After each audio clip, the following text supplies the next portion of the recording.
하나님 말씀은 신약성경 누가복음 22장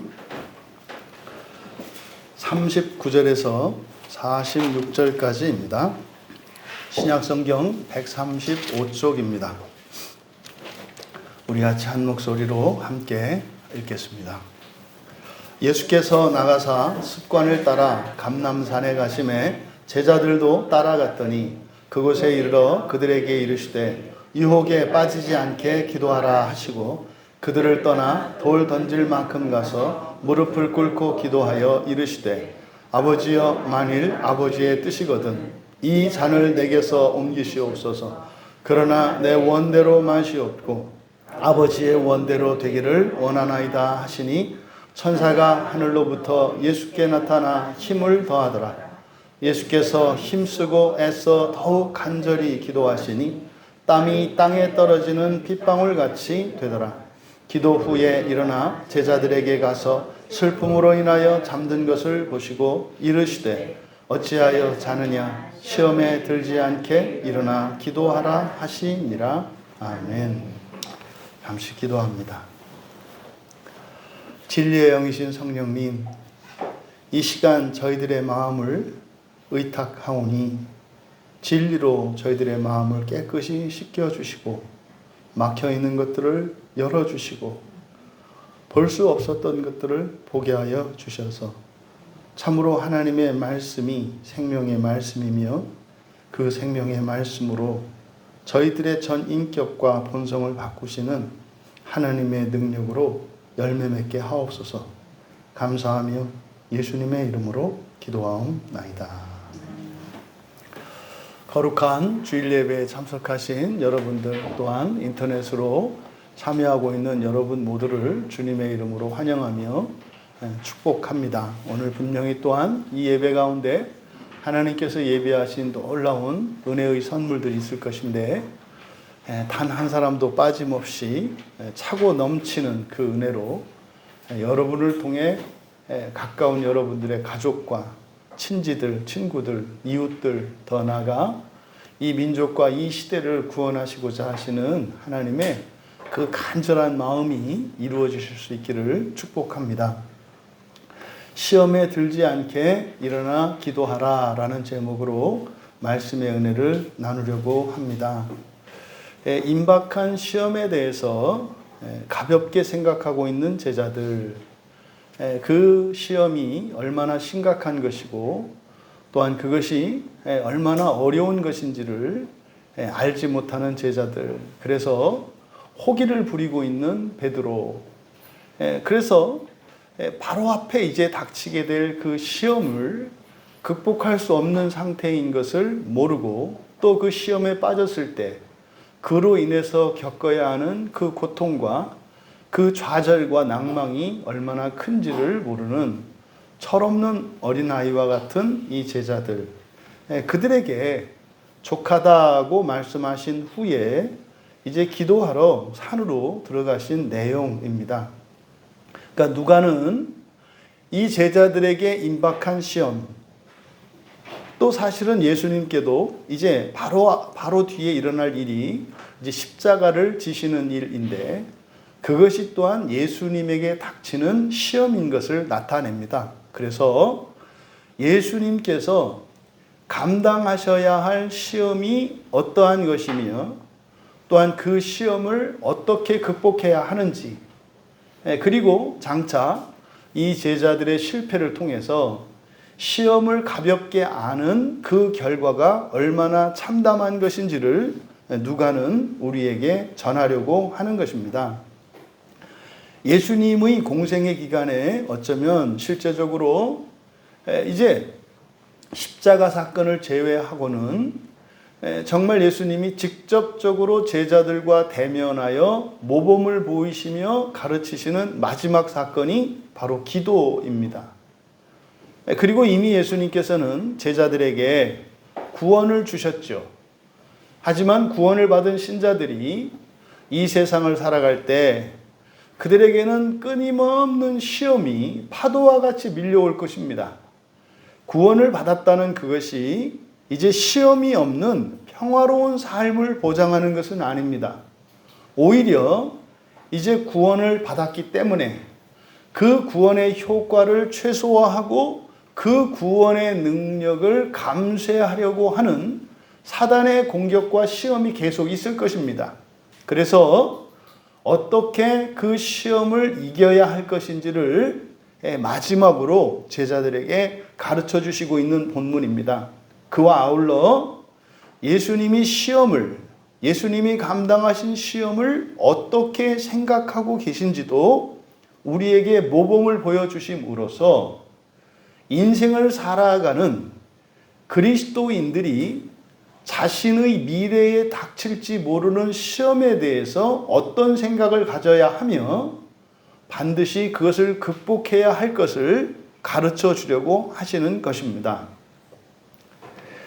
39절에 예수님께서 습관을 따라 감람산으로 가셨다. 이렇게 말씀을 합니다. 그러니까 이것은 지금 예수님께서 어떻게 그 예수님 앞에 닥쳐올 그 십자가의 죽음이라고 하는 이 시험을 어떻게 생각하고 계시고 또한 그것에 대해서 어떻게 대비하시는가를 모범으로 보여주시는 것입니다. 근데 예수님은 습관을 따라가셨다 그럽니다. 그러니까 여기서 이제 감람산으로 가시는 것은 기도를 말하는 것인데 여기에서 미래에 닥쳐올 모든 시험들을 대비하는 필수적인 그것이 습관적인 기도인 것을 가르쳐 주십니다.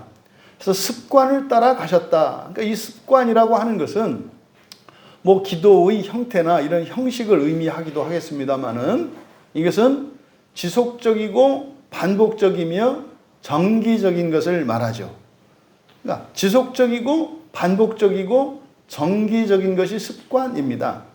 그러니까 이것은요, 얼마나 자주, 얼마나 많이, 얼마나 오랫동안보다 더욱 중요한 것은 습관이라는 겁니다. 습관.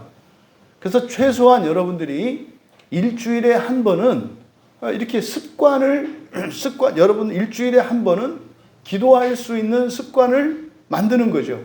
그게 주일 예배의 유익 중에 한 가지입니다. 그러니까 우리가 주일에 교회에 나와서 예배를 드릴 때 형식적으로 기도할 것이 아니라 여러분들이 마음을 실어 기도한다면 그것이 여러분의 습관이 될 것이고 그 습관은 점점점 여러분의 시간 속으로 확장되어져 갈 겁니다. 그래서 여기에서 여러분들이 습관을 만들어야 한다는 것을 우리가 배울 수 있습니다. 또한 감람산으로 가셨다. 이제 정확하게 특정 장소를 지정합니다. 그러니까 이 기도에는 말입니다.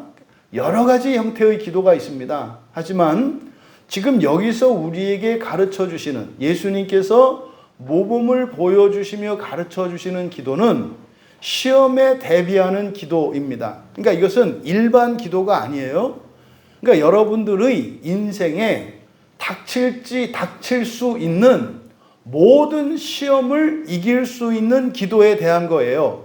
그러니까 그냥 이해하기 쉽게 말한다면 여러분들이 좀 편하게 살고 싶고 여러분들이 그냥 세상에서도 성공하고 잘 살고 싶다면 그 길이 있다는 겁니다. 바로 그것을 위한 기도예요. 여러분들이 지난 한 주를 사시면서 정말 생각했던 이상으로 경건한 삶으로 정말 하나님 앞에 부끄러움이 없고 여러분 스스로에 대해서 자부심을 느끼고 감사하지 않을 수 없는 그런 삶을 사신 분도 있을 것이고 여지없이 원하지 않았던 시험들에 넘어졌던 분들도 있을 겁니다. 이거 뭐 매주 달라질 수 있는 거 아닙니까? 그런데 바로 예수님께서 가르쳐 주시는 이 기도는 후회 없는 인생, 스스로 뿌듯할 수 있는 그 인생을 살아갈 수 있는 은혜의 방편인 기도, 그 특별한 기도에 대해서 말씀하시는 것입니다. 그러니까 그 기도의 첫 번째는 뭐다? 습관되어야 한다는 거예요. 습관되어야 한다. 두 번째로는 뭐예요? 장소를 구별해야 한다. 특정한 장소. 여러분, 이게 마귀가 가장 싫어하고 두려워하는 겁니다. 그러니까 이 시험은 마귀는 우리를 걸러내는 자라고 하지 않았습니까? 걸러낼 때 사용하는 게 시험 아닙니까?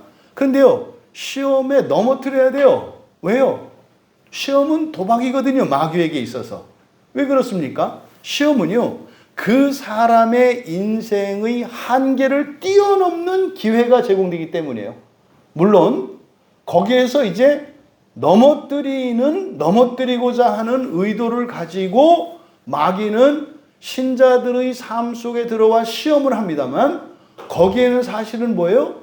내 인생의 한계를 뛰어넘을 수 있는 기회의 순간이다, 이 말입니다. 그러니까요, 절대로 시험을 할 때 신자들이 시험에 빠져야 되는 거예요, 마귀의 입장에서는. 그렇지 않으면 엄청난 손해를 보는 거죠. 오히려 신자들을 무너뜨리려고 했다가 오히려 신자들에게 복을 주는 결과가 되니까 말입니다. 근데 지금 예수님께서 가르쳐 주시는 미래에 우리에게 닥칠 모든 시험을 대비할 수 있는 길이 있는데, 그게 특별한 기도다. 그 기도의 방법은 뭐다? 습관적인 기도고 장소를 구별하여 드리는 기도다. 만약에 여러분들이 하루에 하루 24시간 중에 뭐 하루가 아니더라도 일주일의 어느 한 날에, 그리고 한 달에 어느 한 날에, 최소한 또 1년에 어느 한 달에, 하나님께서 우리에게 주신 정해진 기간들은 연, 월, 일 이렇게 되잖아요. 그러니까 이 가운데에서 얼마만큼의 분량이 되더라도 여러분들이 습관적이고 그리고 지정한 그 장소에서 기도함으로써 여러분의 인생에 다가오는 모든 시험들이 여러분의 인생의 한계를 뛰어넘고 여러분의 인생을 새롭게 확장해 나갈 수 있는 은혜의 기회로 삼으실 수 있기를 축복합니다. 이것이 중요해요. 그래서 우리 교회에서는 어떻게 한다고요? 1년에 12달 가운데 12월 달 한 달은 습관적으로 기도하는 달로 삼은 거예요.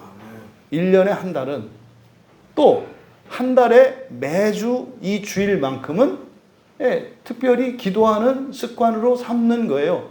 그러니까 여러분들이 주일에 교회에 오셔서 예배를 드릴 때에 이 기도를 함으로써 여러분의 인생에 닥치는 모든 시험들을 오히려 기회로 선용할 수 있다는 것을 가르쳐 주세요. 이것은 여러분들이 믿음으로 참여하는 것은 여러분의 선택입니다. 그런데 여기서 또 한 가지 우리가 유념해야 하는 것이 습관을 따라 감람산에 가셨다. 그럴 때 이 산에 갔다고 할 때 여기에 사용할 수 있는 전치사가 여러 가지입니다. 그런데 여기에서는 안으로라고 하는 에이스라는 전치사를 썼어요. 그러니까 특정한 장소로 들어가는데 안으로 들어간다라고 말씀을 했어요. 그러니까 여기에는 특별한 의미를 부여하고 있는 겁니다. 안으로 가면 방해받지 않는 곳이고 또 보이지 않는 곳이죠. 이것이 예수님께서 흔히 말씀하신 골방 기도입니다. 사람들로부터 떨어져서 안으로 하나님과 1대1로 대면할 수 있는 공간이에요. 그렇다고 해서 여러분이 뭐 사람 없는 곳을 찾으실 필요는 없고, 핵심은 뭐예요? 그 안으로 들어가는 핵심은 뭐예요? 방해받지 않고 주님께만 전적으로 집중할 수 있는 환경을 말하는 거죠. 여러분들이 시장 가운데에서도 안으로 들어갈 수 있죠. 그런데요, 깊은 산 속에 사람이 없는 곳에서도 안으로 들어갈 수 없어요. 중요한 것은 그냥 공간적으로 안으로 들어가라고 하는 의미만 있는 것이 아니라 그것의 본질적인 의미는 뭐다? 하나님께 전적으로 집중할 수 있는 곳입니다. 근데 이것이 마음만 먹으면 어디든지 될 것 같지만 그렇지 않습니다. 그래서 시간을 구별해야 하고 장소를 구별해야 합니다. 그리고 여러분들이 온 마음을 하나님께 집중해야 합니다. 이것이 어떤 기도다? 여러분의 미래에 닥칠 모든 시험을 대비해서 그 시험이 화가 아니라 복이 되게 할 수 있는 강력한 기도다라는 것을 우리에게 가르쳐 주십니다. 예수님께서 말씀하시잖아요. 이때 제자들이 예수님을 따라갔어요. 그랬더니 제자들에게 하신 말씀, 유혹에 빠지지 않게 기도하라. 여기서 유혹이라고 번역을 해 놓았습니다만 똑같이 이것은 페이라스모스입니다. 시험으로 번역되어 있는 단어이죠. 그러니까요, 유혹에 빠지지 않게 기도하라 라고 번역한 의도가 뭐겠습니까? 이 기도를 선용해라 이 말이죠. 그러니까 이 기도를 통해서 그 시험을 선용할 수 있다라는 것을 나타내기 위해 이렇게 말씀을 한 겁니다. 그럼 보세요. 예수님께서 유혹에 빠지지 않게 기도하라 그러셨으니까 유혹과 기도는 양자택일입니다. 유혹과 기도는 양자택일이에요. 여러분들이 기도한다면 유혹에 빠지지 않을 수 있습니다. 그럼 반대로 여러분이 유혹에 빠져버렸다면 기도할 수가 없습니다. 마치 이 지남철에 자석에 북극과 남극이 이렇게 북극과 남극을 가리키듯이 여러분들이 기도한다면 여러분 인생에 닥쳐오는 모든 시험들이 유혹이 돼서 여러분의 인생을 불행하게 만드는 것이 아니라 오히려 여러분 인생에 닥쳐오는 모든 시험을 복의 수단으로 만들 수 있다는 거예요. 여러분, 넘치는 게 시험입니다. 넘치는 게 시험이에요. 근데 그것을 여러분들이 복으로 바꿀 것이냐, 화로 바꿀 것이냐, 우리들은 다 그걸 복이 되길 원하지 않습니까? 그래서 능력을 갖추는 거 아닙니까? 근데 예수님께서 이제 십자가에 달려 죽으시기 전에 어찌 보면 제자들에게 가장 강력하고 유효한 능력의 수단이 바로 닥쳐올 모든 시험을 이길 수 있는 기도에 대해서 가르쳐주고 계시는 거다. 이거는요, 앞에 32절의 말씀과 연관지어서 우리가 생각을 해보면 32절에 예수님께서 믿음이 떨어지지 않도록 예수님이 기도하셨다 이렇게 말씀하셨지 않습니까? 그러니까 여기서 기도하라라고 하는 것은 32절에서 예수님께서 앞서 하신 그 기도가 기도할 수 있는 이유 원인이 되는 거예요. 32절의 기도는 예수님의 간구였지 않습니까? 여기 40절에 기도하라고 하신 이 기도는 프로시케 약속의 기도입니다. 그러니까요, 우리가 예수님의 이름으로 기도했을 때 그 기도가 응답되는 것은 예수님의 앞선 기도로 말미암습니다. 그래서 예수님을 우리가 중보자라고 하시죠. 그래서 중보기도라는 말이 있어요, 성경에. 그렇죠? 그러니까 중보기도라고 하는 이 말의 가장 기본적이고 핵심적인 개념이 뭐냐면 우리의 기도가 될 수 있도록 하는 기도. 이게 중보기도의 핵심입니다. 우리가 하는 모든 기도는 예수님으로 말미암아 예수님을 통하여 기도가 됩니다. 그러니까 예수님을 통하지 않고서는 기도가 되지 않습니다. 이것을 중보기도라고 해요. 하지만 여러분들이 다른 이들, 기도할 수 없는 이들을 위해서 기도할 수 있도록 도울 수 있고 고난 가운데 있지만 스스로 그 고난 속에서 벗어날 수 없는 이들을 도우면서 기도할 수 있습니다. 그게 중보기도와 다름이 아니죠. 그런데 예수님께서 우리를 도우시는 그 중보는 신적인 중보고 우리들이 누군가를 돕는 그 중보는 주님의 중보 안에서 이루어지는 중보이기 때문에 그것을 구분하기 위해서 도고라고 하는 표현을 씁니다. 그러니까 성격은 같은 거예요. 그런데 예수님의 중보 기도는 그 주체가, 그 능력이 예수님께 있는 것이고 우리가 누군가를 돕기 위해서 하는 이 기도는 그 능력과 주체가 주님께 있기 때문에 그래서 우리는 도구적으로 하는 도움이기 때문에 그래서 도고기도라고 한다. 그래서 중보기도와 도고기도의 그 의미의 공통점과 차이점 이것을 여러분들이 정리하시기를 바랍니다. 그러니까 지금 예수님께서 제자들에게 기도하라. 유혹에 빠지지 않도록 기도하라. 라고 하신 것은 그런 의도죠. 이 말씀의 의도는 내가 너희들이 이 지상에서 사명을 감당하며 너희들의 구원을 이루며 살아갈 때 많은 시험들이 올 건데 그때마다 그 시험들을 오히려 선용할 수 있도록 준비를 다 해놨어. 이런 뜻이죠. 내가 이미 다 준비를 해놨으니까 너희들은 내가 너희들에게 준비했다고 하는 이 약속을 믿고 내 약속을 믿고 기도하면 돼. 그러니까 이 기도는 말입니다. 될 수도 있고 되지 않을 수도 있는 게 아니라 반드시 되는 기도예요. 왜요? 이것은 약속의 기도이기 때문에 그렇습니다. 이것을 여러분들이 기억하시기 바랍니다. 여러분들의 미래에 닥칠 모든 어려움과 환난을 이길 수 있다. 이길 수도 있고 질 수도 있는 게 아니라 이길 수 있다고 말씀을 하신 거예요. 이길 수 있다.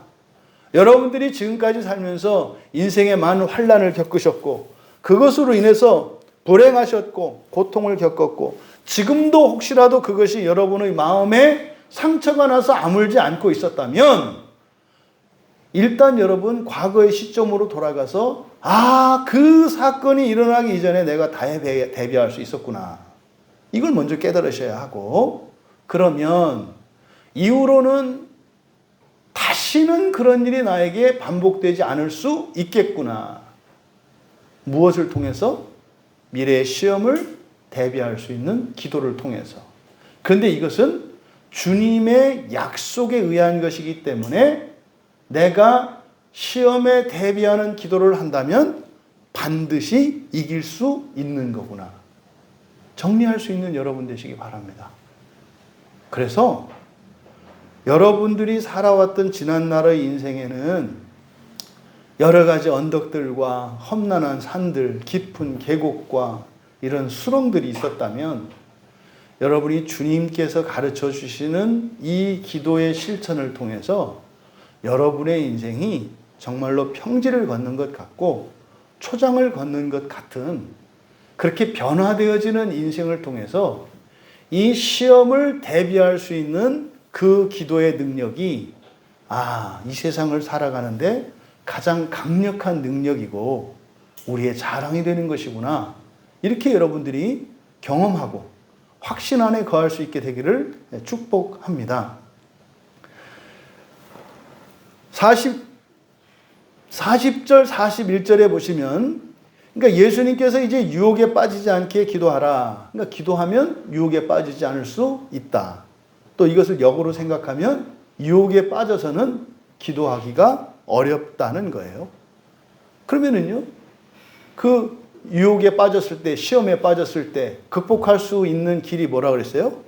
믿음을 잃지 않는 거라 그랬잖아요. 믿음을 잃지 않는 거. 또 지금 예수님께서 유혹에 빠지지 않도록 하는 이 기도를 가르쳐 주심으로써 결국 우리들이 믿음을 잃어버리지 않을 수 있는 또한 그 수단이 뭐라는 거예요? 기도라는 거죠. 그러면 이 기도와 믿음의 상관관계, 사실은 기도와 믿음은요 떨어질래야 떨어질 수가 없는 겁니다. 믿음을 가지고 있으면 기도를 하게 되고요, 기도를 하고 있다면 믿음이 떨어지지 않고 자라게 됩니다. 그러면 어떤 결론이 나와요? 여러분 인생에요, 어떤 시험이 와도 그게 여러분에게 복이 된다니까요. 여러분들이 미래에 대하여 가지고 있는 여러 가지 염려와 두려움들이 있잖아요. 사실은 그것을 두려워하는 이유가 뭡니까? 그런 일들이 생기면 우리 인생이 불행하게 된거나 망하게 될까봐 그러는 거 아니에요. 그런데 그런 일이 생기면 생길수록 여러분에게 더 좋게 된다면 여러분이 미래를 걱정할 일이 있습니까? 없잖아요. 그러니까 우리가 걱정하고 미래에 대해서 염려할 것이 아니라 뭐 하면 되는 거예요? 믿음을 잃지 않고요, 기도하면 되는 거예요. 여러분, 굉장히 단순한 진리인데 이렇게 예수님이 가르쳐 주신 이 단순한 진리를 따라 살아가는 게 아니라 그걸 맨 나중에 그것을 사용하고 자기가 생각하는 대로 세상적인 방법으로 살다가 다 탈탈 털리고 나서 마지막에 하는 이런 시행착오를 반복할 필요가 없다. 그러면 이제 예수님이 41절에서부터 44절까지는 구체적으로 그 기도 좋잖아요, 여러분. 여러분, 미래에 일어나는 모든 일들이 여러분에게 복이 된다면 좋지 않습니까? 아이, 신나는 일이에요. 이것보다 더 좋은 일이 어디 있어요? 예? 무슨 일이 생기기만 생기면 그게 전부 복이 된다는데 이보다 더 좋은 일이 어디 있냐니까요. 그래서 예수님이 미래에 다가올 이런 시험들을 이렇게 피하는 게 아니에요. 피하는 게 아닙니다. 피하는 게 아니라 오히려 연금술과 같이 이렇게 무겁기만 하고 값도 없는 납덩어리와 같은 시험이 여러분에게 올 때 이 시험을 이기는 이 기도를 통해서 금으로 바꾸는 기도예요. 그럼 여러분이 살아가는 삶의 자세가 달라지지 않겠어요? 어떻게 되세요? 내일이 오라 그러지 않겠습니까? 내일이 오라. 모든 게 시험이 될 건데 그런 모든 시험을 이기고 그렇게 날마다 새로워지고 존귀해지고 부욕해 되어지는 인생. 여러분, 믿기 어려운 인생이거든요. 힘들어 죽겠는데 말입니다. 그것이 좋게 된다는 거예요. 너무 싫은데 말입니다. 그것이 좋은 것보다 더 좋게 된다는 거예요. 여러분, 부디 예수님께서 마지막으로 제자들에게 가르쳐 주신, 어쩌면 이것은 이렇게 속에 감춰 두셨다가, 왜요? 이거 하나면 전능 아닙니까? 전능. 그러니까 이런 전능한, 이거 완전한 진짜 이런 전능한 능력을 가지게 되면 더 배울 것이 없다고 생각하지 않겠습니까? 이 세상을 살아가는 데는 이거 하나면 돼요. 이 세상을 살아가는 데는. 그러니까요, 이것을 만약에 먼저 제자들에게 가르쳐 주셨더라면 제자들이 이 세상을 살아가는 데는 부족한 게 없거든요. 겁날 게 없거든요. 그러면은요, 하나님 나라를 위해서 해야 되는 이런 일들을 가르쳐 주셨을 때 배우려 하지 않았을 가능성이 거의 99.999% 아니면 100%이겠죠. 이게 오늘날 여러분들이 일상생활 속에서 현재 여러분들에게 완전한 만족을 주지 못하는, 또 완전히 채워지지 못한 이런 결핍들, 그러니까요, 정말 수천억 수백억 재산이 있고 여러분이 세상 사람들 가운데서 가장 똑똑한 사람이고 가장 지혜로운 사람이고 가장 사람들로부터 존경받는 사람이라면 하나님 나라를 향해서 그 모든 것을 없는 것으로 치고 하나님 나라를 위해서 살아가기가 어렵다니까요. 부디 정말 주님께서 이 세상을 살아가는데 필요한 가장 강력한 능력, 가장 강력한 힘으로 가르쳐 주신 이 시험에 대비하는 이 기도가 여러분들에게 믿음으로 받아들여지시고 그 유익을 누리시기를 바라는데, 그것으로 또 이 세상에 만족하고 여기가 좋사오니 하고 세상에 주저앉는 사람들이 아니라, 그러함에도 하나님 나라를 향한, 첫째 부활을 향한 그 거룩한 삶의 여정을 갈 수 있는 우리 모두가 되시기를 축복합니다. 그러면 이제 실제적인 겁니다. 41절부터 44절까지는 여러분의 인생의 모든 문제를 해결할 수 있는 구체적인 방법이에요. 오늘 여러분이 바뀌면 과거와 미래가 다 바뀐다 그랬잖아요. 그러면요, 미래를 대비한다는 것은 오늘의 삶을 변화시키는 것인데, 그것은 나의 과거도 변화시키는 것이다. 부디 그 유익을 우리 모두 다 누릴 수 있게 되기를 바랍니다. 마음을 좀 모으시고, 그러니까 여러분이 부자 되고 싶은 사람이라면 부자 되고 싶은 거고요. 이 세상에서 다른 사람들보다 좀 이렇게 좀 뛰어나서 관심을 좀 받고 싶은, 이렇게 관종이라고 하나요?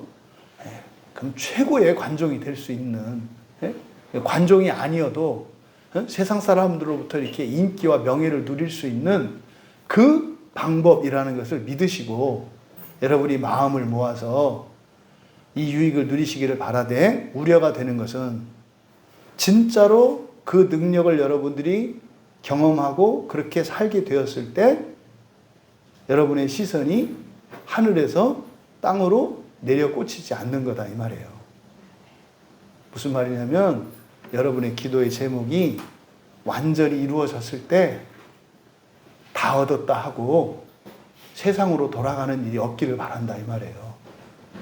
그러니까 아마 이 말씀이 이곳에 위치된 것을 보면 주님의 그 마음을 우리가 알 수 있어요. 구체적으로 그 유혹을 이길 수 있는, 시험을 이길 수 있는 그 기도에 대해서 우리가 살펴보겠습니다. 그들을 떠나 돌 던질 만큼 가서 무릎을 꿇고 기도하셨다. 여기서 돌 던질 만큼, 여기서 뭐 일단은 먼저 떠났다 그래요. 그들을 떠났다. 그러니까 시험에 대비하는, 다시 말해 시험을 복으로 바꿀 수 있는 그 기도의 첫 번째 뭡니까? 앞에서 우리가 습관을 따라 감람산으로 가셨다라고 하는 39절에서 그 기도의 준비에 대해서 말씀하셨고, 구체적으로 그러면 그 기도를 어떻게 해야 되는 것인가를 41절에서부터 말씀하시는데, 첫 번째가 떠나는 것입니다. 떠나는 겁니다. 그러니까 이 떠난다라고 하는 것은 오직 주님과만 1대1로 하는 거예요.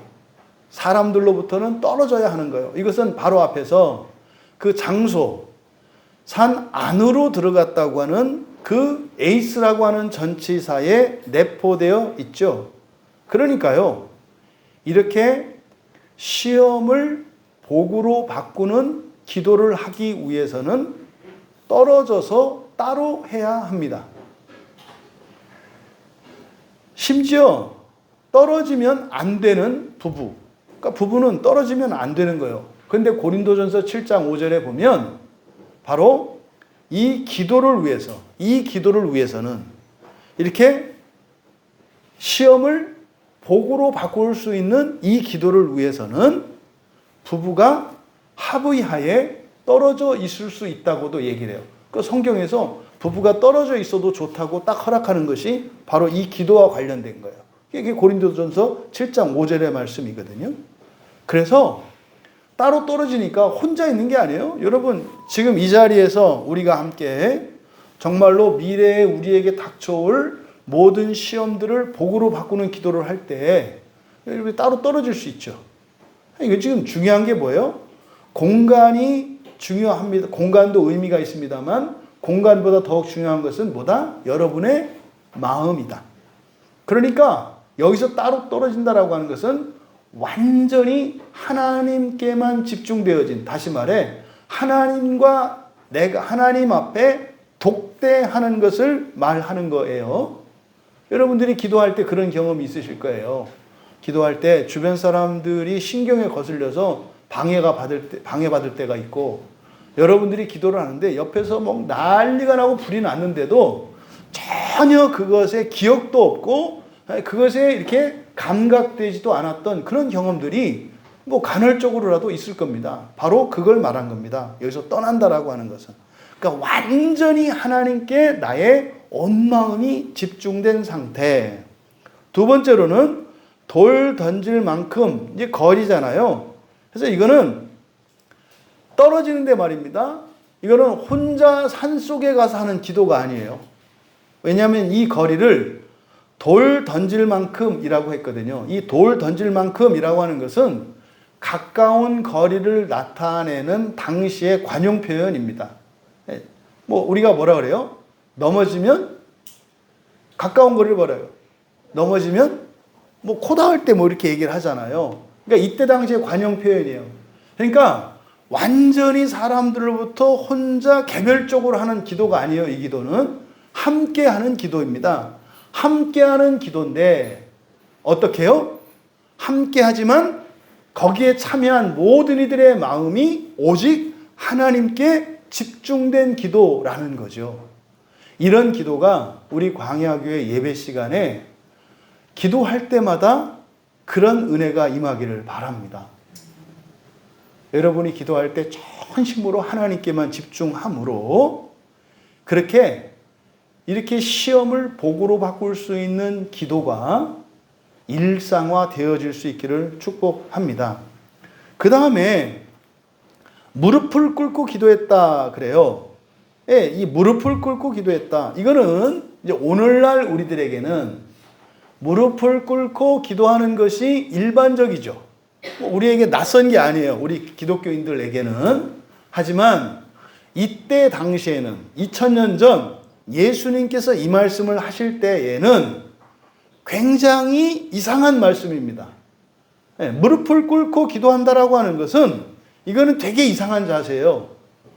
원래 기도할 때 이들은요, 두 손을 들고 말입니다. 눈을 뜨고 하늘을 향해서 기도하는 거예요. 그래서 일어서서 두 손을 벌리고 하늘을 향해서 기도하는 겁니다. 왜요? 하나님께 얘기를 하는 거니까. 이게 일반적인 기도의 모습이에요. 그런데 지금 예수님이 무릎을 꿇고 기도한다 그래요. 그러니까 앞서 말씀드린 것처럼 지금 예수님께서 우리에게 가르쳐 주시는 이 기도는 일반적인 기도가 아니에요. 굉장히 특별하고 비상적이고 강력한 기도인 것을 말씀하시는 거예요. 그러면 이렇게 무릎 꿇는 자세가 의미하는 게 뭐냐? 여기서 무릎 꿇고 마가복음 15장 18절과 19절에 그리고 역대상 29장 20절의 말씀을 참고하면 여기서 무릎 꿇는다라고 하는 이것은요, 왕에게 경배할 때 하는 자세예요.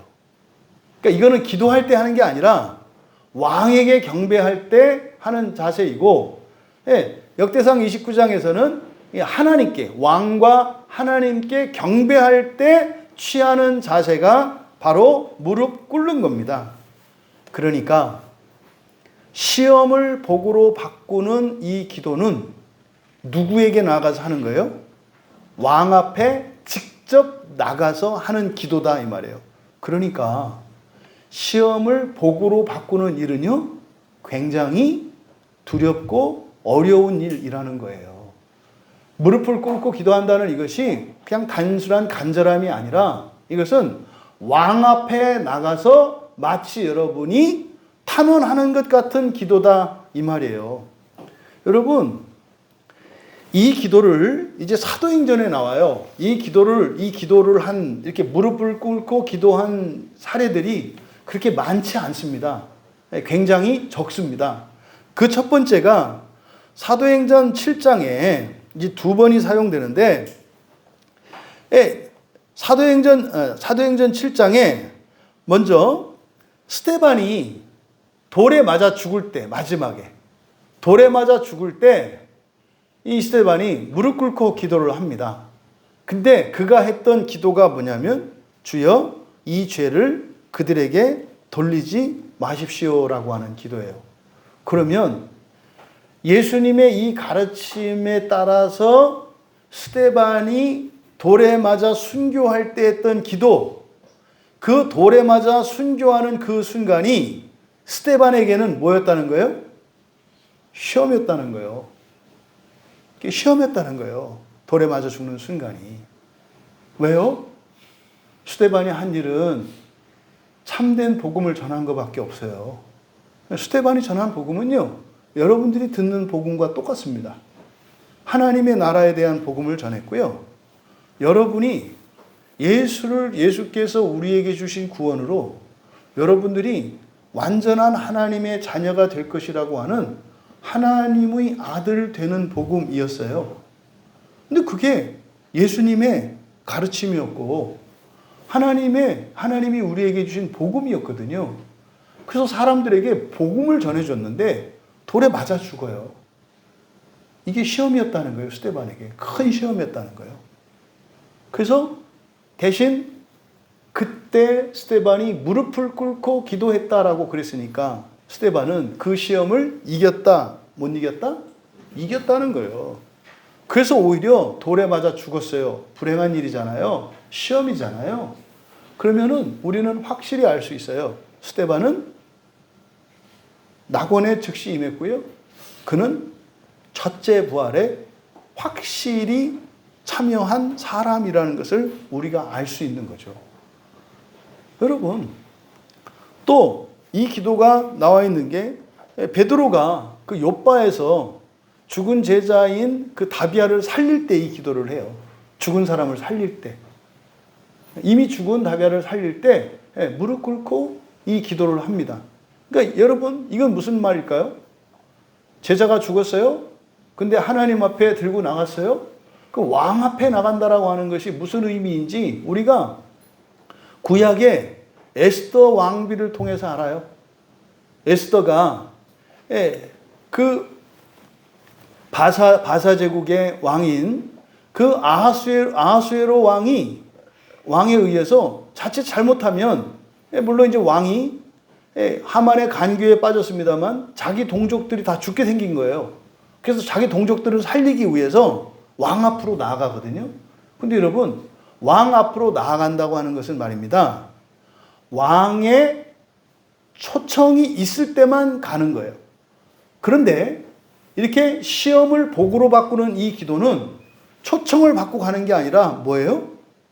내가 스스로 나가는 거예요. 그러니까 마치 에스더가 왕이 부르지도 않는데 왕 앞에 나가는 거예요. 왕 앞에 나가서 요청을 하거든요. 이거는 어떤 의미냐면 자기 목숨이 걸려 있어요. 만약에 그 요청을 들어주면 자기 소원을 이루고 살아요. 그런데 만약에 왕이 그 요청을 들어주지 않으면 죽는 거예요. 그러니까 왕 앞에 한번 나가는 것은요, 자기의 목숨을 걸고 나가는 거예요. 목숨을 내놓고 가는 거예요. 왕 앞에 가는 것은. 그러니까 여러분의 인생에 닥칠 모든 시험을 복으로 바꾸는 일이라는 것이 굉장히 어려운 일이고 굉장히 두려운 일이라는 거예요. 혹시 이 대목에서 꼬리를 감추고 뒤로 물러서려고 하는 사람이 없기를 바랍니다. 그래? 그러면 무릎 꿇고 하는 시험을 복으로 바꾸는 기도를 했다가는 그게 해서 안 이루어지면 내가 죽는다고? 여러분들은 에스더와 달라요. 왜요?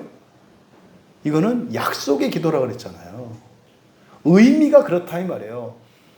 여러분들이 비록 예수님의 기도, 중보 기도로 말미암아 하나님 앞으로 나아가서 왕 대신 하나님 앞에 나아가서 정말 이 세상의 역사를 바꾸고 죽은 사람도 살리고 여러분의 인생에 닥쳐올 모든 미래에 어쩌면 불행을 일으킬 수 있는 모든 시험을 복으로 바꾸는 기도라고 하는 것은 정신은 어떤 정신이어야 한다? 내 목숨을 내놓고 그것을 요청하는 것이어야 한다는 거예요. 이 절박함이, 이 엄중함이 있어야 한다는 거예요. 세상에 많은 사람들이 자신의 보다 나은 미래를 위해서 힘쓰며 열심히 살아가는 사람들이 많지 않습니다. 잘 아시죠? 더 나은 미래를 위해서 인내하고 정말 죽을 힘을 다하면서 그렇게 살아가는 사람들이 많지 않아요. 하물며 여러분의 인생 전체를 바꾸는 이 일이 많은 사람들에 의해서 이루어지겠습니까? 그렇지 않아요. 근데 여러분, 예수님께서 제자들에게 이 무릎 꿇는 기도를 가르쳐 주신 목적은 모두 다 그렇게 하기를 바라시는 거예요. 부디 여러분들이 주님이 가르쳐 주신 이 무릎 꿇는 기도를 오늘 이후로 마음의 소원을 품고 그렇게 행하며 그 능력으로 살아가되 그 능력으로 말미암은 효과에 만족하고 오히려 땅으로 떨어지는 사람들이 아니라 오히려 그것을 통해서 그 효과들은 이 세상을 살리고 말이죠. 더욱더 여러분들은 하나님 나라를 위해서 살아갈 수 있게 되기를 바랍니다. 여러분, 이 무릎 꿇는 기도, 이것이 이제 구약의 이사야 선지자가 말했던 금식과 비슷한 것이겠다. 이게 이사야 선지자가 그 이사야서 58장 6절에서 금식에 대해서 말씀을 하거든요. 이런 모든 이런 결박으로부터 풀어주고 또 그 다음에 멍에를 끌어주고 모든 억압으로부터 자유케 해주시는, 그리고 멍에를 꺾어버리는 이것이 금식이다, 이렇게 말씀을 해줬거든요. 그러니까 금식이 뭡니까? 죽기로 작정한 거예요. 금식은요, 음식을 먹지 않는다는 것은 죽겠다는 결연한 의지의 표현입니다. 단지 그러니까 먹지 않는 게 금식이 아니라, 하나님, 저는 이 기도를 들어주지 않으시면 죽겠습니다 라고 하는 기도예요. 실제로 목사님, 목회자들 중에 이 금식 기도하다가 돌아가시는 분들이 적지 않이 있어요. 적지 않이. 이런저런 교회의 문제, 나라의 문제, 또 교회의 지체들의 이런 문제 때문에 그런 간절함으로 자신의 목숨을 걸고 기도하다가 실제로 그렇게 돌아가시는 분들이 있어요. 여러분, 금식이라는 것이 그런 겁니다. 죽겠다고 작정을 하는 거예요. 무슨 말입니까? 내 생명을 바꿔달라는 거죠. 제가 한 번은 그런 기도를 한 적이 있어요. 하나님, 제 생명을 바꿔주시면 안 되나요? 제가 봤을 때 훨씬 더 하나님 앞에 거룩하고 경건한 사람이고, 쓰임 면으로나 여러 가지 면에서 제가 사는 것보다 저 사람이 사는 게 훨씬 더 하나님께 은혜롭고 인간적으로 봐도 훨씬 옳겠는 거예요. 그래서 그렇게 기도했어요. 하나님, 정말 제 목숨을 가져가시고 저 사람을 대신 살려주세요.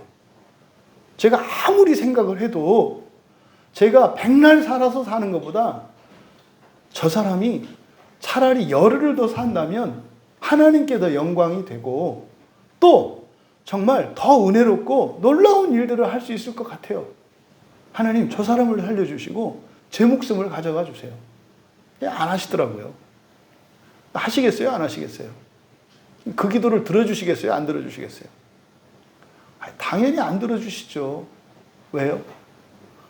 그 사람은 첫째 부활에 참여할 준비가 됐고요.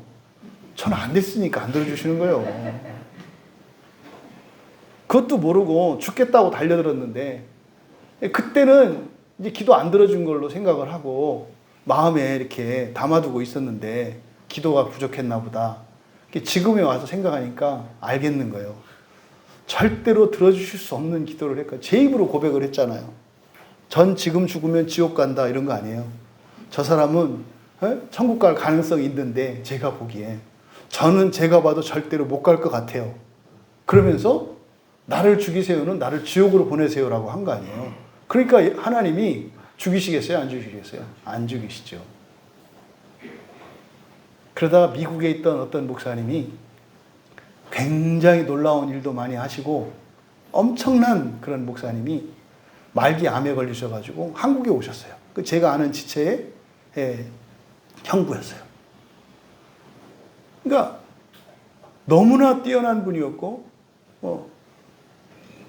그랬던 분이 갑자기 말기암을 얻어가지고 미국에서도 손쓸 수 없게 됐어요. 그래서 미국에서 한국으로 가서 어쨌든 죽기 전에 사람들이나 만나봐라. 그렇게 해가지고 한국으로 온 거예요. 죽을 날만 기다리시면서 오신 거죠. 그래서 이제 가족들하고 인사 나누려고. 그때 이제 여기 이제 삼성병원에 그분이 처음에 오셔가지고 거기 계셨는데, 손쓸 게 없는 거예요. 이제 그 목사님을 만나서 교제를 하고 이렇게 하는데, 그때도 또 그 생각이 나요. 그때는 이제 제가 다 걸진 않고, 하나님, 그냥 제 목숨의 반만. 그때는 제가 목사가 된 이유니까, 저도 또 제가 해야 될 사명이 있잖아요, 어쨌든. 그러니까, 하나님, 옛날엔 집사 때였으니까 그냥 다 걸었지만, 이제는 목사가 됐으니까, 반만, 제 인생에 반만 떼서 저 목사님 주셔서 살려주세요. 저 들어주시는 줄 알았다는 거 아닙니까? 목사님 안 돌아가시는 거예요. 안 돌아가셔요. 그러니까 병원에서도 막 이상하다고 하고 안 돌아가시는 거예요. 우리나라 오셔서 한 2년 정도 더 사셨거든요. 근데 뭐 오늘 내일 했던 분이에요. 안 돌아가세요. 근데 놀라운 일을 봤어요. 그 목사님이 이제 뭐 한 병원에 오래 있지 못하잖아요. 의료보험 체계 때문에. 옮겨 다녀야 되잖아요. 놀라운 거예요. 다 죽어가는 목사님이신데 말입니다. 병원에 그분이 입원하면 그 병실과 그 병동 전체에 영향력을 미쳐요. 와, 그분이 무슨 전도하고 다니는 거 아니잖아요.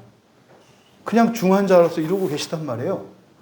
근데 이제 그 사모님이 그 남편을 간병하면서 거기서 기도하고, 근데 그 병실 안에서 그 부부 얘기가 그 병실 안에서 환자들에게 퍼지는 거예요.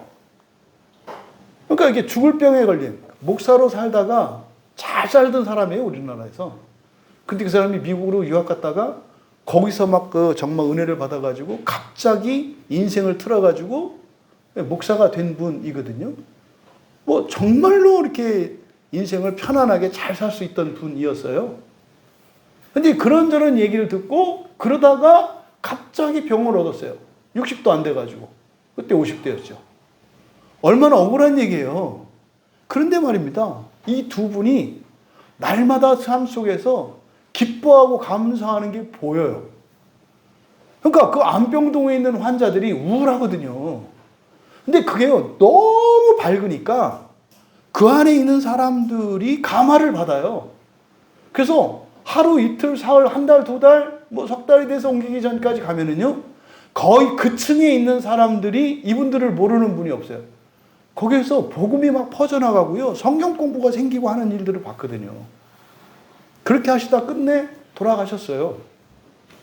이 말씀을 드리는 이유는 여러분, 아마 그 목사님이나 또 앞서 기도했던 그런 분들이 그랬을 것 같아요. 이미 그분들은 무릎을 꿇은 거죠. 무릎을 꿇었던 사람이죠.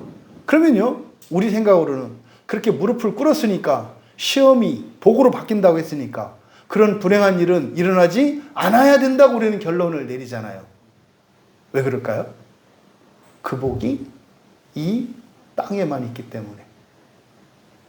이 땅에만 있기 때문에 이해를 못하는 거예요. 여러분, 최고의 복은 뭡니까? 첫째 부활이에요. 최고의 부활은 첫째 부활이에요. 지금은 저도 무릎 꿇을 수 있죠. 뭘 위해서 제가 무릎 꿇겠습니까? 첫째 부활을 위해서 무릎 꿇을 수 있죠. 첫째 부활을 위해서 저의 모든 것을 다 잃는다 해도 기꺼이 이거죠. 여러분, 예수님의 뒤이어지는 말씀을 보면 우리가 무릎 꿇는 기도의 참된 의미를 알 수 있어요. 42절에 보니까요, 아버지여, 만일 아버지 뜻이거든 이 잔을 내게서 옮겨주십시오. 그러나 내 원대로 마시옵고 아버지 원대로 되기를 원하나이다. 이게 지금 많이 잘못 이해되고 있는 본문이에요. 여러분, 예수님을 보십시오. 그 죽음 가운데서도 이제 십자가를 져야 되는 그 고통이 바로 앞에 있는데도 아버지의 뜻을 위해서 자신의 뜻을 꺾고 아버지 마음대로 하라고 했지 않습니까? 여러분, 이런 거 없어요. 그런 거 없어요. 하나님은 그런 식으로 안 한다니까요. 하나님의 기쁨을 위해서 여러분의 기쁨을 내려놓으라고 하지 않아요. 하나님의 영광을 위해서 여러분이 수치를 당하라고 하지 않으세요. 오해하시면 안 돼요. 이거는 기독교의 가르침이 아니에요. 그런 거 아니에요. 매우 잘못된 거예요. 여러분, 기독교 안에서는요, 하나님을 위해서 희생할 수 있는 기회가 없어요. 그런 거 없어요. 흔히 교회에서 하나님의 영광을 위하여 뭐 이런 얘기 많이 하거든요. 여러분, 하나님은 당신을 위해서 독생자를 내어주셨는데 당신이 하나님의 그 은혜에 감사해야 되지 않겠습니까? 사람이라면 최소한 은혜를 알아야지.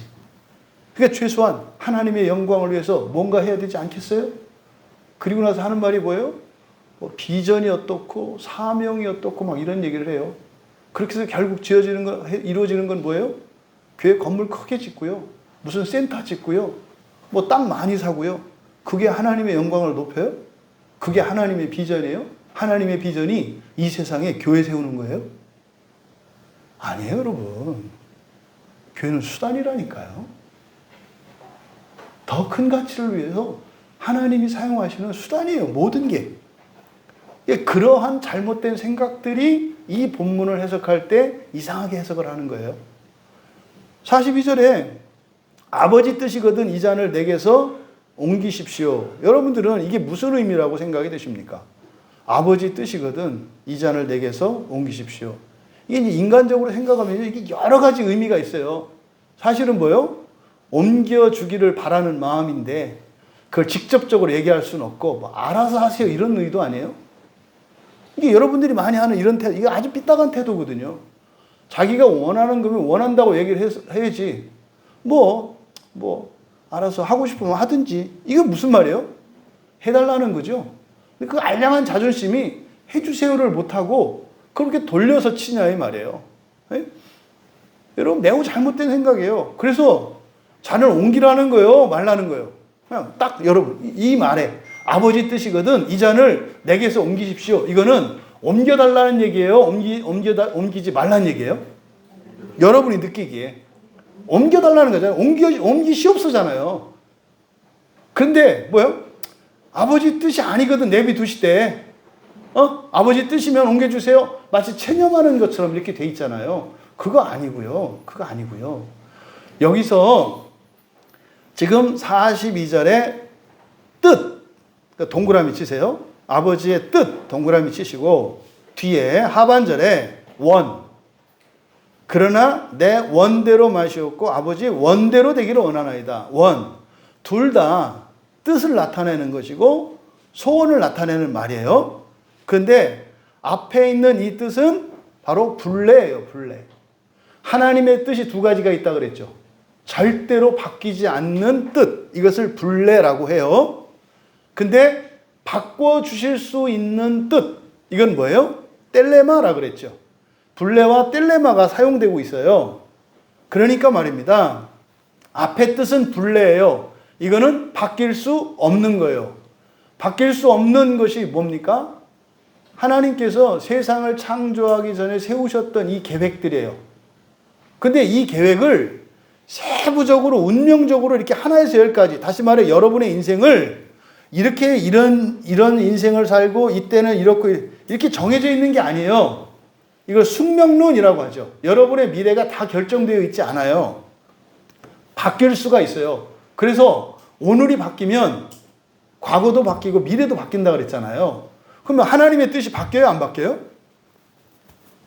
아니 미래가 바뀔 수 있다는 거는 바뀐다는 거잖아요. 그래서 하나님의 뜻은 두 가지가 있어요. 절대로 바뀌지 않는 뜻이 있고요. 또 하나는 상황에 따라 바꿔주시는 뜻이 있어요. 그래서 우리가 간구할 때 이 간구는요. 들어주실 수도 있고 들어주지 않으실 수도 있어요. 그러니까 하나님의 이 텔레마가 우리의 선을 향해요. 그러니까 여러분에게 선한 것이라면 반드시 들어주세요. 근데 나에게 선한 것이 아니야. 그러면 하나님의 텔레마, 바뀔 수 있는 뜻도 안 바꾸세요. 선할 때 바꾸신다 이 말이에요. 그러면 여기서 아버지 뜻이거든 이 잔을 옮기십시오 라고 하는 것은 아버지 뜻이라는 것은 바뀐다 안 바뀐다? 안 바뀐다 그랬죠. 그러니까요. 안 바뀌는 이 시험은요. 여기서 이 잔이 의미하는 바는 예수님이 십자가를 지실 사건이에요. 그러니까 이거는 여러분들에게는 시험이에요. 시험. 그런데 십자가를 지시는 사건은 안 바뀌는 시험이에요. 이건 안 바뀌는 시험이에요. 그런데 이 시험을 내게서 옮겨주십시오. 아버지 뜻이거든. 이 말은 모순이에요. 옮길 수 없는 거라니까요. 뭐가? 텔레마가. 그러니까 이거는요. 텔레마가 아니면 옮기지 마세요. 그게 무슨 말입니까? 아세요. 텔레마인 줄. 그러니까 옮기라는 겁니까? 옮기지 말라는 겁니까? 옮기지 말라는 거예요. 감당하시겠다는 거예요. 이거는 바뀔 수 없는 하나님의 시험이니까, 하나님의 뜻이니까 감당하겠다는 거예요. 옮겨주세요가 아니에요. 감당하겠다는 거예요. 여러분, 이 무릎 꿇는 기도, 여러분의 인생의 시험을 복으로 바꾸는 그 기도의 정신이 뭐라는 거예요? 일단 뭐 하겠다? 어떤 시험도 감당하겠다고 하는 결연한 의지가 있어야 한다 이 말이에요. 여러분 조심하셔야 돼요. 그러니까 말입니다. 지금 예수님께서 감당하시려고 하는 이 시험이 얼마나 큰 시험인지를 말씀하는 거예요. 하지만 그러함에도 뭐 하겠다? 감당하시겠다는 결연한 의지를 나타내시는 거다. 근데 시험은 어떤 거다? 죽기보다도 싫다 이 말이에요. 그런데 또 동시에 뭐예요? 죽어도 하시겠다는 거예요. 여러분 인생에 닥칠 미래의 시험에 대한 여러분의 마음의 태도가 이러해야 한다 이 말이에요. 하나님, 눈꽃만큼도 좀 시험 싫어요. 작은 시험도 싫어요. 근데 여러분들은 시험에 대한 그 두려움, 그 컴플렉스를 극복하셔야 한다 이 말이에요. 일단. 이게 앞에서 주님이 그 전대와 배낭과 신발에 대해서 말씀하셨던 것과 같은 맥락이죠. 없어도 됩니다라고 하는 결연한 각오. 그 이후에 가져도 된다 그랬죠. 여러분이 모든 시험을 이기시려면 먼저 어떻게 준비가 돼야 돼요? 어떤 시험도 오라. 가난이요? 질병이요? 불행이요? 오라. 이 결연한 의지가, 이 결단이 먼저 준비되어야 한다는 거예요. 이게 예수님께서 아버지의 뜻이거든 이 잔을 내게서 옮겨주십시오라고 하는 이 말씀의 의미예요. 그러니까 여러분 그런 거 있잖아요. 똥이 무서워서 피하냐? 더러워서 피하지. 여기서 예수님 말씀 뭐예요? 더러워도 피하지 말라는 거예요. 밟으라는 거예요. 밟으면 어떻게 돼요? 요단강이 열려요. 똥인 줄 알고 밟았는데 그게 금덩어리로 바뀌는 거예요. 그래도 싫죠, 여러분은? 그게 어리석은 거죠. 이 주님의 이 말씀을 통해 여러분 미래에 대한 모든 염려, 불안, 주님, 감당하겠습니다. 왜? 하나님의 절대적인 보호 속에 있기 때문에 그런 거죠. 이어서 그러나 내 원대로 마시옵고 아버지 원대로 되기를 원합니다. 이렇게 결연한 의지를 했음에도 불구하고 이것의 공로를 누구께 돌려요? 하나님께 돌려요. 근데요, 하나님의 뜻, 하나님의 소원과 하나님의 텔레마, 하나님의 소원과 예수님의 소원은 같아요. 다르지 않아요. 근데 같은 것을 일부러 이렇게 얘기하는 거죠. 그런 거죠. 부부가 가정을 이루어서 살아요. 애들을 키웠잖아요. 둘이 같이 키운 거잖아요. 그때 뭐라고 하는 거예요? 남편은 아내에게 다 당신 덕이요. 이렇게. 그때 또 그렇지? 이렇게 하는 게 아니라 또 그 아내는 아닙니다. 당신의 덕입니다. 이렇게 하는 거죠. 또 교회 공동체가 그런 거예요. 이렇게 해서 누군가가 여러분들에게 다 집사님 덕입니다. 뭐 다는 아니지만 일정 부분 그렇긴 하죠. 이게 아니라 아니에요. 집사님 덕입니다. 이해되세요? 지금 주님께서 하신 말씀은 이거예요. 창조 자체가 성부 하나님과 성자 하나님과 성령 하나님의 협력 사역이신데 성부, 성자, 성령께서 이야기하실 때 누가 했다고 하시겠어요? 성부는 성자와 성령께서 하셨다고 하고 성자께서는 성부와 성령께서 하셨다고 하고 성령께서는 성부와 성자께서 하셨다고 하는 거예요. 이런 걸 뭐라 그래요? 사랑이라고 하는 거예요. 이런 걸 사랑이라고 하는 거예요. 그러면요, 십자가 지는 일을 누가 할까? 성부께서는 내가 지겠다고 하는 거고요. 성자께서는 내가 지겠다고 하는 거고요. 성령께서는 내가 지겠다고 하는 거예요. 이게 사랑이에요. 그러니까 예수님께서 지금 여기서 말씀하신 내 원대로 마시고 아버지 원대로 되시기를 원하나이다. 철저히 자신을 낮추시고 상대방을 높이는, 아버지를 높이는 이것이 바로 이 무릎 꿇는 기도를 통해서 시험을 복으로 바꿀 수 있는 능력을 얻을 수 있는 기초라고 하는 것을 가르쳐 주시는 것입니다. 여러분들이 그러니까 시험이 복으로 바뀐다 하더라도 그것이 누구를 위한 거예요? 나를 위한 것이 아니다 이 말이에요. 나를 위한 게 아니다 이 말이에요. 내가 아닌 너를 위한 거죠. 또 내가 아닌 우리를 위한 것이어야 한다는 거예요. 여러분들에게 여러분의 미래에 닥칠 모든 시험을 복으로 바꿀 수 있는 능력이 주어졌다고 합시다. 누구를 위해서 쓰시겠습니까? 이걸 여러분들이 정리하셔야 되는 거죠. 이때 43절에 이어서 이 43절에 있는 내용은 누가만 기록한 내용이에요. 그러니까 마태와 마가가 이 겟세마네 기도에 대해서 기록한 내용이 좀 달라요. 근데 지금 누가복음에서 누가는 예수님의 이 겟세마네 기도를 누구를 위한, 그러니까 자신을 위한 것이기도 하지만 사실은 누구를 위한 거예요? 제자들을 위한 것인데 구체적으로 제자들의 무엇을 위한 거예요? 앞으로 제자들이 인생을 살아갈 때, 사명을 감당하며 인생을 살아갈 때 그들에게 닥쳐올 모든 시험을 복으로 바꿀 수 있는 기도의 의미로 누가는 기록하고 있는 거예요. 그때 놀라운 얘기를 해요. 43절에 천사들이 하늘로부터 온대요. 그래서 예수님께 힘을 더하더라. 뭘 더했다고요? 힘을 더하더라. 여기서 이상하지 않아요? 이게 지금 시험을 이기는 기도니까. 아니 그러면 이 다음에 시험할 때 시험하는 게 마귀 아니에요. 그렇잖아요. 그럼 마귀들이 와서 시험할 때 와서 도와주면 되지. 왜 여기서 예수님에게 힘을 줄까? 여러분들이 이걸 생각하셔야 돼요. 뒤에 이어지는 내용을 보니까요. 예수님께서 힘쓰고 애써 더욱 간절히 기도하시니 땀이 땅에 떨어지는 핏방울과 같이 되더라. 이게 지금 저도 이번에 이 뜻을 좀 정확하게 알게 된 내용이거든요. 그게 뭐 예전에 이 본문 제가 설교한 적도 있는데 그때 여러분 보니까 과학적으로도 땅구멍으로도 피가 나온다고 합디다. 예, 과학적으로 그게 입증이 되더라고요. 예, 혈관에서 이렇게 막 안에서 뭐 이렇게 몸의 변화에 의해서 정신력에 의해서요. 실제로 땅구멍으로 피가 나올 수 있다네요. 뭐 이제 과학적으로 뭐 이제 그런 게 있대요. 그러니까 왜 제가 이제 막 그런 걸 찾아보고 했겠어요?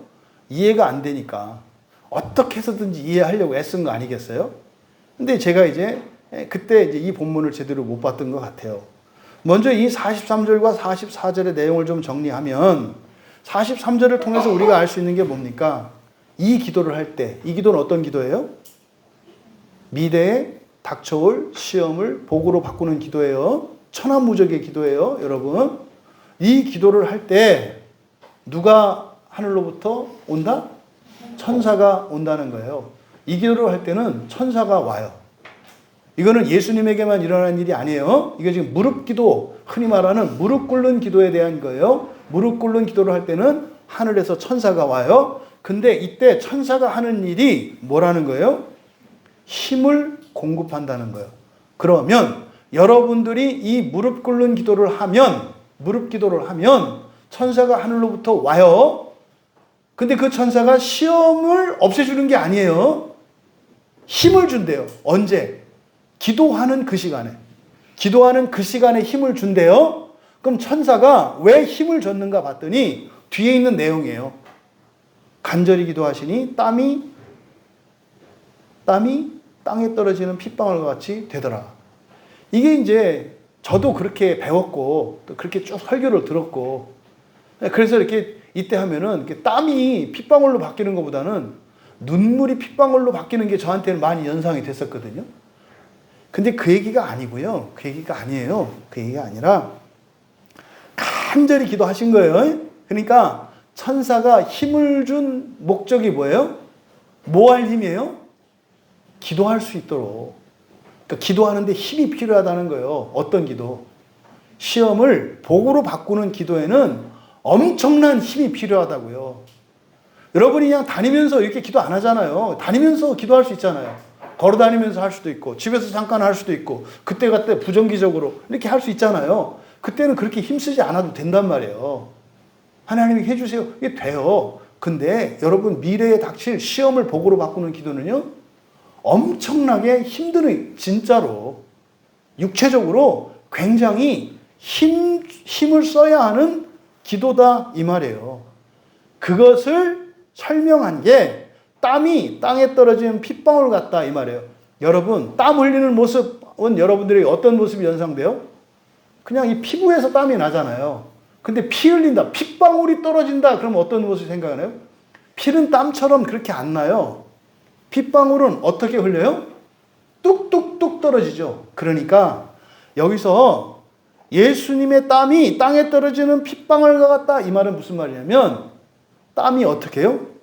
철철 넘쳤다 이 말이에요. 여러분 땀 많이 나는 분들 아니면은 운동이나 일을 아주 격하게 어려운 일을 했을 때 엄청 힘을 썼을 때 그때 땀이 어떻게 돼요?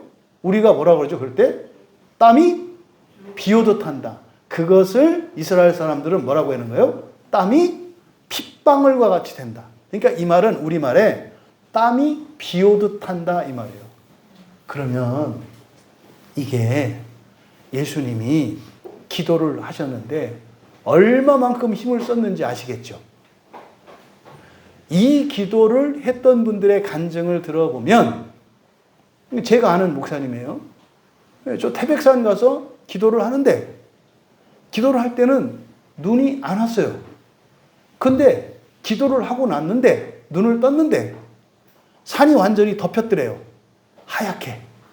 그런데 그 목사님 주변에 1m 주변으로는 눈이 없더래요. 믿어지십니까? 이거 실화예요, 실화. 이게 몸에서 땀이 비 오듯 할 정도면 몸에 열기가 있겠죠. 몸에서 나는 열기가요, 하늘에서 떨어지는 눈을 녹여요. 그래서 이 몸에서 나는 체열이 눈이 쌓이지 못하게 한 거예요. 이게 지금 땀이 핏방울과 같이 되었다는 거예요. 이런 기도를 하면은요, 그러니까 어떻게 하세요? 탈진돼 버려요. 걸어갈 힘도 없어요. 힘을 다 써버렸으니까. 그런 기도를 말하는 거예요. 여러분, 이거는 쉽게 기도할 수 있는 내용이 아니죠. 근데 이 기도가 앞에서 예수님의 이 무릎 기도에 대한 가르침을 쭉 따라서 보니까 어떻게 해요? 습관적으로, 정기적으로 정해진 장소에서 하나님께만 집중하여서 기도를 계속 할 때, 그리고 천사가 와서 도와줄 때, 바로 여러분의 미래의 모든 시험을 복으로 바꿀 수 있는 기도가 되게 하는 거예요. 저는 아직 이렇게까지는 그런 경험은 없는 것 같아요. 근데 제가 기도했던 가운데 기억에 남는 이것과 조금 근사한 그 기억은 제 다른 어떤 지체를 위해서 기도를 하는데 진짜로 그 지체의 아픔이 제 몸으로 느껴지는 거예요. 몸으로. 그래가지고 제가 죽을 것 같은 거예요. 너무 아파서. 그러니까 정말로 몸이 아픈 거예요. 근데요, 그러니까 누구를 위해서 기도하는 게 아니라 이게 내 기도가 되는 거예요. 내가 죽겠으니까. 그래서 이 통증과 싸우는 거죠. 기도를 하는데. 그러니까 하나님, 너무 아파요. 죽겠어요. 그러니까 죽겠는 거예요. 정말로. 그래서 막 기도를 하는데요. 진짜로 막 허리가 부러질 것 같고요. 온몸에 땀이 나고요. 나중에는 힘이 빠져가지고요. 기도할 힘도 없더라고요. 아, 그게 이거였구나. 그런데 그 기도를 계속 할 수 있었던 것은 천사가 하늘로부터 내려와서 힘을 줬기 때문이구나 라는 것을 알게 됐죠. 이게 말입니다. 보니까 캐톨릭에서 천사 숭배 사상에 그리고 성인들의 이 중보에 대한 것이 바로 무릎 기도에서 온 것이겠구나. 이거는 천주교의 교리가 어떤지는 그 근거가 뭔지는 모르겠습니다만, 아, 이것 때문에 그랬구나. 여러분 보십시오. 여기서 예수님께서 가르쳐 주신 이 기도의 습관, 그죠? 기도의 습관, 정기적이고, 그리고 특정한 장소에서 주님과만 집중해요. 그리고 어떻게 해요? 간절히 기도해요. 그리고 무릎 꿇고라고 하는 것은 뭐예요? 목숨 걸고예요. 죽을 각오로 다 자기의 모든 것을 내놓고 그리고 정말로 어떤 시련이나 고난도 감당하겠다고 하는 결연한 의지를 가지고 하나님 앞에서 기도해요. 그때 바로 이런 기도, 이 기도는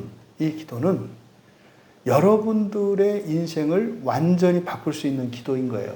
그러니까 이 기도를 하기까지는 여러분들의 꾸준한 실천과 노력이 필요하고 사실은 굉장히 쉽지 않은 기도이죠. 그런데 예수님께서 마지막에 제자들에게 이 기도를 가르쳐 주신 거예요. 그러니까 이 기도의 능력 때문에 이런 성인들의 중보, 마리아의 중보 이런 것이 여기서 나온 거예요. 그럼 여러분들이 비판적으로 캐톨릭에 그것이 잘못된 건지 아시겠죠? 누가 하는 거예요? 그거는 성인이 아니라 누가 하는 거예요? 여러분이 하는 거예요. 그런데 왜 성인 숭배를 했을까요? 성인의 형상을 놓고 하면 이렇게 좀 눈에 보이니까 더 믿음이 가잖아요. 믿음이 가잖아요. 그러니까 믿음의 대상이 주님이 아니라 눈에 보이지 않는 주님이 아니라 형상을 놓으니까 이게 구체적으로 믿음이 가잖아요. 그러니까 어떻게 해요? 더 간절하게 되고 장소를 구별하게 되고 그러니까 이 무릎 기도의 형식을 잘 갖추게 되는 거예요. 뭐 하니까? 성인의 형상이나 이런 걸 놓고 하니까. 그러니까 성인이 도와주는 게 아니라 그런 일들의 기적이 나타나고 이렇게 했던 것은 뭐예요? 무릎 기도의 능력이었던 거죠. 그런데 무릎 기도가 하늘에 계신 예수님을 향해서가 아니라 누구를 향해서? 이런 형상들을 향해서 했기 때문에 이것은 잘못된 기도죠. 그럼에도 불구하고 거기에는 많은 기적과 이사들이 나타난 거죠. 이거는 누구의 것이에요? 여러분의 것이에요. 여러분의 것이에요. 여러분에게 능력이 없는 게 아니에요. 그런 능력이 이미 여러분에게 주어졌는데 여러분들이 그 능력을 사용하려고 하지 않아요. 왜요? 어려우니까. 왜 이렇게 어렵게 하셨을까요? 이것을 통한 주님의 목적은 사실은 나죠.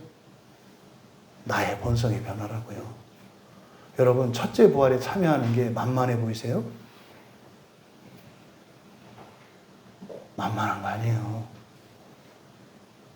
광해교회에서 그걸 설교하고 하나님 나라 얘기하고 첫째 부활 하니까 여러분이 다 따놓은 것 같으세요? 착각이라고 그랬잖아요. 네? 믿음과 실행이라고 하는 것은 같은 거라고 그랬잖아요. 여러분, 기도의 실천이 습관적으로 정해진 곳에서 지속적으로 어떠한 고난도 피하지 않겠습니다. 감당하겠습니다. 라고 하는 이러한 결연한 의지를 가지고 나의 모든 것을 다 걸 수 있는 그 간절함으로 또 그렇게 오직 하나님의 기뻐하시는 뜻과 나의 뜻이 일치되기를 위하여 여러분들이 나아갈 때 천사가 돕고 그랬을 때 여러분들이 기도할 수 있도록 힘을 공급받으며 여러분의 본성이 변화되어질 뿐만 아니라 여러분의 그 기도를 통해서 미래도 현재도 과거도 바꿀 수 있다고 하는 이 놀라운 계시의 말씀을 여러분의 것으로 삼을 수 있기를 진심으로 축복합니다. 마지막으로 예수님께서 기도 후에 일어나셨어요. 45절과 46절. 제자들에게 가서 슬픔으로 인하여, 여기 이제 바꾸세요. 이거 번역이 잘못된 겁니다. 인하여, 밑줄 치고 X표 쓰시고, 여기에 인하여라고 번역한 것은 아포라고 하는 전치사인데, 아포는 분리를 나타내요. 그러니까 슬퍼서 잠든 게 아니라, 우리말 성경은 그렇게 돼 있잖아요. 슬픔으로 인하여 잠들었다 그랬잖아요. 슬픔을 모르고 해요. 천하태평으로 이런 뜻이에요. 이때 슬픔은 누구의 슬픔이에요? 주님의 슬픔이죠.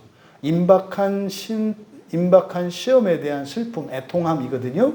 그것과 상관없이, 그러니까 슬픔으로 인하여가 아니라 슬픔과 상관없이 그런 거예요. 집에서 불났는데 콜콜콜 자고 있는 모습이에요. 그래서 이것은 슬픔과 무감각하잖아요. 아직 모르잖아요. 예수님이 앞에서 족하다 그러셨잖아요. 여전히 족한 상태, 그냥. 여전히 그냥 어린아이와 같은. 왜냐하면 마태복음과 마가복음에서 겟세마네 기도를 할 때 예수님의 그 태도가 슬프셨어요. 애통해 하시면서 갔다 그랬거든요. 근데 누가복음에서 앞에 그게 없었거든요. 그게 여기서는 그렇게 얘기를 하는 거죠. 주님의 슬픔을 전혀 공감하지 못했기 때문에 자고 있다.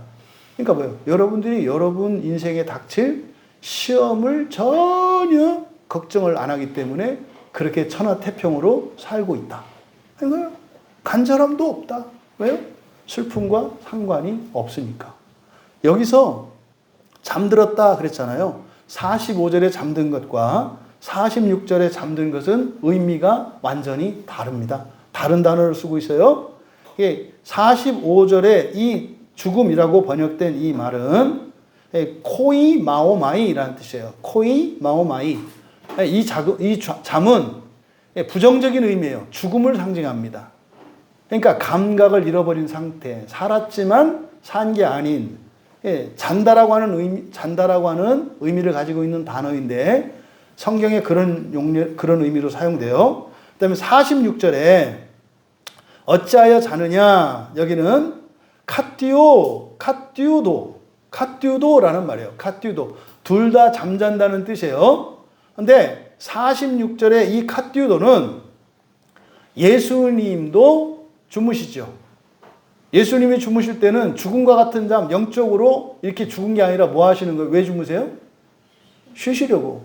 예수님도 육체를 가지고 계시니까.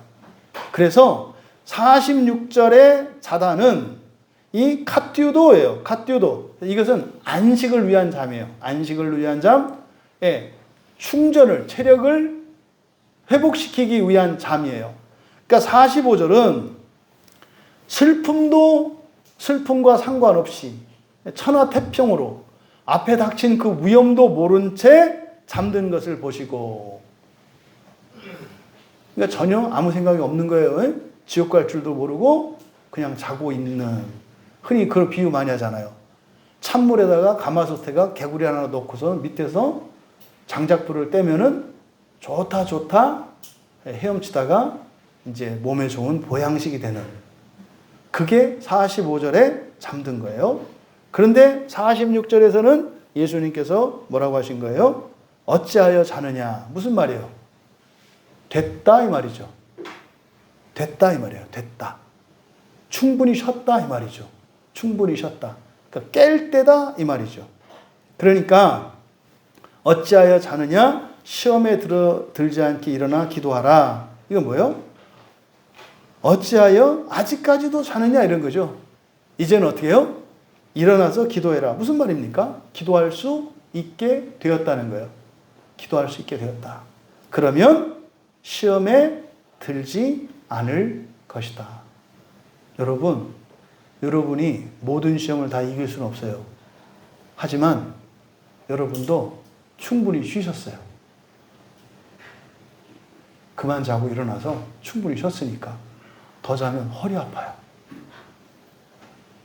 일어나서 이제 기도하시고, 그래서 지금까지는 그냥 당하고 살았던 그 시험들을 이기고 살아가시라는 이야기예요.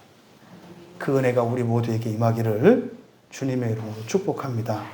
정리할게요. 여러분, 예수님은 제자들에게 기도할 힘이 없다는 거 아셨어요? 그래서 그들을 위해서 중보기도 해주셨고, 그리고 말씀으로 그들에게 은혜를 주셨잖아요. 그래서 이제는요, 깰 때가 됐어요. 깨서 기도하고 제약가림 할 때가 됐다 이 말이에요. 여러분들 말씀 이제 드실 만큼 드셨고, 소화시킬 만큼 소화시키셨어요. 그냥 소화만 시키는 게 아니에요, 여러분. 그걸 쓰셔야 돼요, 쓰셔야. 그래야 여러분 인생이 바뀌고 교회도 바뀌고 시대도 바뀌어요. 응? 여러분이 자라야 교회가 자라고, 교회가 자라야 나라도 바뀌고 시대도 바뀌어요. 여러분, 역사를 바꾸며 살아갈 수 있게 되기를 바랍니다. 그럼 여러분, 힘내서 해야 하는 기도, 이것은 사실은 무릎 꿇는 기도라는 거죠. 이거는 그냥 하는 기도가 아니에요. 아주 죽을 힘을 다해서 비 오듯 땀을 흘리면서 하는 기도. 이거는 은유법이 아닙니다. 실제적인 거요. 여러분이 기도를 하고 났을 때 옷이 흠뻑 젖는 기도. 응? 목표로 삼으시라 이 말이에요. 기도하고 일어났는데 여러분 앉은 자리가 흥건해지고 말이죠. 네? 런닝을 짜니까 거기서 땀이 흐르는 이런 기도가 있다는 거예요. 그 기도는요, 여러분 반드시 천사들이 도와요. 반드시. 근데 그 어떤 겁니까? 여러분 인생에 닥칠 모든 시험을 복으로 바꿔요. 그러면은 그게 여러분을 위한 게 아니라 누구요? 우리를 위한 거라 그랬죠. 여러분의 무릎 꿇는 기도로 여러분과 함께하는 모든 이들이 그 복을 나누어 받고 이 세상을 향한 하나님의 구원의 뜻이 이루어지기를 바랍니다. 조심하십시오. 마귀는 우리를 흔들고 시험한다고 그랬어요. 그러니까요, 절대적으로 방해해야 되는 것이 이거죠. 절대적으로. 왜요? 시험하면 할수록 복이 돼요. 그러니까 마귀는 이것만 하지 말고 딴 건 하라 그랬죠. 그러니까요, 야야야, 정해진 장소 뭐 그런 거 안 해도 돼. 야, 기도가 뭐 꼭 그렇게 손 모고 이래야 기도야? 대충 해도 기도지. 하나님이 뭐 귀가 먹었어? 그거 못 알아듣겠어? 뭐 하나님 손이 짧아? 다 마귀가 하는 짓이에요.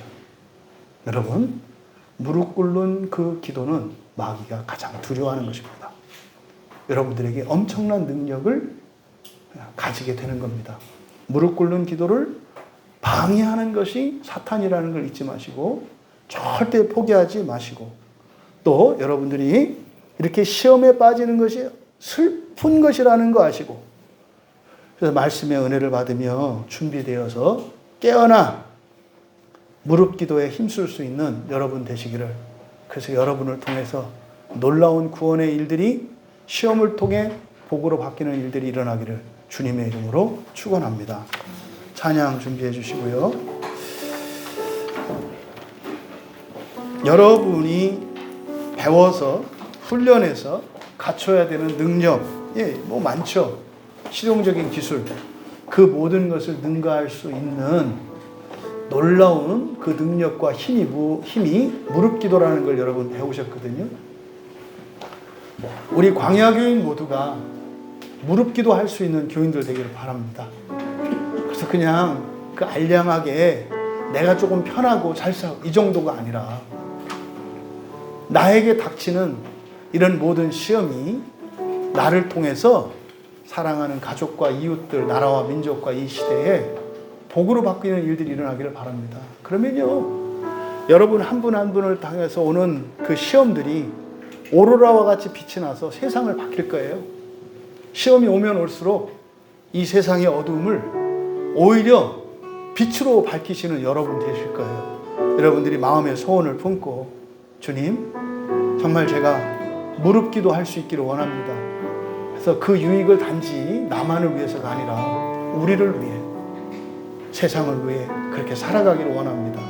이제부터는 시험을 두려워하는 자가 아니라 오히려 시험을 담대하게, 오히려 당당하게 나에게 오라 외칠 수 있는 무릎 기도의 용사가 되게 하여 주시옵소서. 이런 간절한 소원을 품고 우리 함께 찬양합니다. 신실하게 거룩하게 살게 하소서.